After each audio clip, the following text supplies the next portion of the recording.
So we got a name for the spider. It's Hiro Wakaba. I think I never heard of the Wakaba part ever before in an anime or a book. Very new and fresh. I like it. However, I'm sticking with Hiro because I feel like I'll forget Wakaba immediately after I'm done this video. So I'll call the spider Hiro. That's just what I'm going to do. And also, I read the two comments on the last video. Thank you for correcting me about how the leveling up happens. It's not by eating, as I thought it was. It's by doing just events, just trying out different things and you get leveled up, surviving, fighting enemies stronger than you. Good to know, good to know. Like I said, I'm always open up for people correcting me. I'm going into the series completely blind and I'm enjoying myself and I'll put things together or assume something. So if I am saying something wrong, I'm welcome for corrections. They're welcome here. And as for the other comment, yes, is the outro. It makes me feel like I'm on drugs, man. With the lights and stuff. I don't think I can download this and listen on my MP3 and listening to the song. I need the visuals as well to go with the song. Or else I'll be like, what am I listening to? I will laugh. I will laugh if that's actually a full out song out there. If it is, I probably will download it and listen to it. Now, without further ado, let's get into the review. I'm always calling these videos reviews, but really I'm just talking about the show. Like, I'm not grading it or anything, I'm just saying how I feel about it. Oh well. That's what I call them anyways, so might as well just keep going. I like the perspective in this show, people. I like how, things kind of connect, how Hiro finds the egg, and then it's turned out as a wyvern egg, a dragon egg.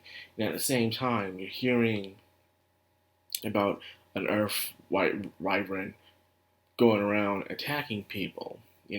I'm guessing the connection is that's probably its egg, and it's angry and wants the egg. Most of the time, that's how these things happen in all kinds of side quests in these kind of games. So I like them.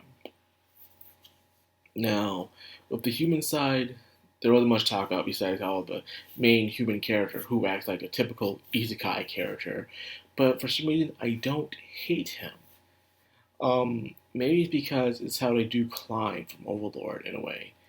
How instead of it always focusing on this boring, cliched character, they're not the main character of the story, but they're still the hero of it. And so because of that, since they're not being focused on so much, they seem to be more likable because you're not being around them too much. They're like some coworkers. You can hang out and chill with them during work, but you probably don't want to hang out with them and all of a sudden you know. That being said, he has an older brother who he claims to be one of the strongest. At the same time, you have this Hugo guy. And according to the opening, the Hugo guy might be a bit jealous. And also wants to aim to become the strongest. But maybe it's just complex of him always getting what he wants in his ego. Like, dude, you don't tell the guy his ego. So I can't wait to see where that goes. And of course, finally, the main interesting part is Fee, the pet dragon. Fee turns out was someone who used to bully Hiro in the previous life. And now she's reflecting on her actions and realizing she probably deserves this. This is her punishment. And now she actually wishes for Hiro to be okay and safe and for them to find her. I like that, You rarely see that where you see a bully in anime learn their lesson and become a good. Well, sometimes in some old anime it does that, but now these days when you see a bully in anime, it's only there to make the main character who is completely playing look good. It's overplayed so much today, so it's good to see that kind of trait back because I know that would be a thing in the early 2000s and before that. There's always that one bully or a dummy who would act off imposing, but turn a new leaf. So, that being said, now let's focus on the spider hero side. She's trying to adjust to the dungeon life, She's making a kitchen that doesn't run any water. She has a living room set, but no TV. Actually broadcasts nothing. Of course, her favorite is the bed, and then she needs food. But humans keep coming in and destroying the poor spider's home. Now that makes me feel bad every time I have to destroy a spider web. I'm like, I'm thinking about that spider. But then again, I'm thinking at the same time, maybe you shouldn't put it there. I'm just saying, don't put your web in front of my door. Don't put it in a place where I'm going to walk to and I need to get to. Put it in a high up corner somewhere where you know I can't get to it. So, she is accepting that she is weak. She's been fighting toads most of the times, acid toads, and even though she wins at the end, she struggles. You know, she gets her butt kicked. She's always getting injured. But when she does defeat them and levels up, her body, in a way, like, it restores herself, I guess you can say. And, like, oh, that's good to know. So, I guess if she doesn't level up and she still continues to fight, she'll keep those injuries on her. Like, okay. I like how they do that. It's very, very interesting. Now, with her being weak, she did something where I like how some anime I've seen, but not a lot, have done when it comes to the weak trope, where just because you're weak doesn't mean you can't win. You know? It doesn't mean you can't get what you want. It determines how you use your abilities, your advantages, and know your weaknesses, Yeah, you're weak, but it doesn't mean you can't win. You gotta come up with strategy. You gotta find out what you can do to outbeat your opponent. Find their weakness. Point out their flaws. And so therefore you can win. So I really enjoy that, especially when she fights the snake and she doesn't want to run away anymore.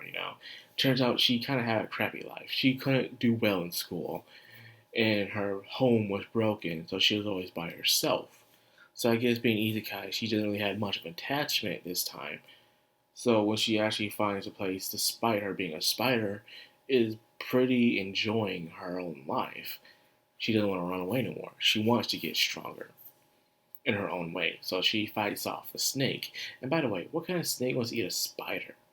I understand the garden snakes, they're very small and stuff like that, and they can eat bugs, but that snake's pretty big to want to just use his time to chase down a spider. Come on, people.